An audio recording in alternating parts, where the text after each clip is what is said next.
Bruh, let me tell you right now, when it comes to Big U's case, he is cooked, my nigga. He is cooked. And what I mean by that is, buddy about to go lay it down for a long ass time. Because if you don't already know this, when it comes to the feds, they hardly lose. So that means you about to go to prison for a long ass time. Now listen, let me tell you this. When it comes to the legal side of Big U's case, like the federal laws and guidelines, I'm about to break it down for y'all and show y'all what I mean by when I say he is cooked. Now, the first thing we about to get into is the racketeering charge that he is currently facing. Now, listen, when it comes to the racketeering charge, the only thing good about this charge is it doesn't carry no mandatory minimal time at all. It only carries a 0 to 20 year sentence off rip, and all that means is the feds can only sentence you anywhere between probation time and up to 20 years in the feds. But now listen, if we move on to the federal guidelines chart, which is the chart that the feds use to determine how much time a defendant is looking at, when it comes to Big U's federal racketeering charge, it starts off on offense level 19 on the chart, and since Big U has prior criminal history, he is going to be placed in a category 3 or 6 off rip depending on how severe his criminal history is. And that's not it, because since Big U is being charged with the leadership role in his indictment, he will more than likely receive a 4-point leadership enhancement in his offense level, which will ultimately bump his offense level up from a 19 to 23, which will put his time anywhere between 70 to 115 months, depending on the criminal history category that the feds place him in. And that's not all, because depending on Big U's criminal history, if Buddy has been convicted of 3 or more violent or drug felonies, the feds could charge him as a career criminal,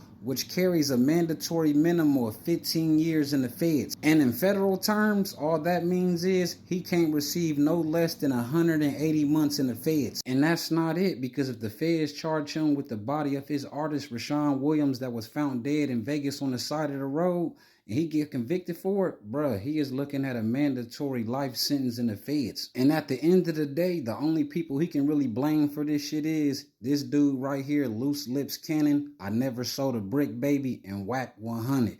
Because these niggas stay on the internet talking about street business. And listen, I wouldn't even be surprised if the feds decide to charge Big U with the bodies of Nipsey Hussle and PNB Rock, because that nigga Loose Lips Cannon was doing too much talking, bruh. This nigga damn near put both of them bodies on Big U if you listen to his interviews, bruh.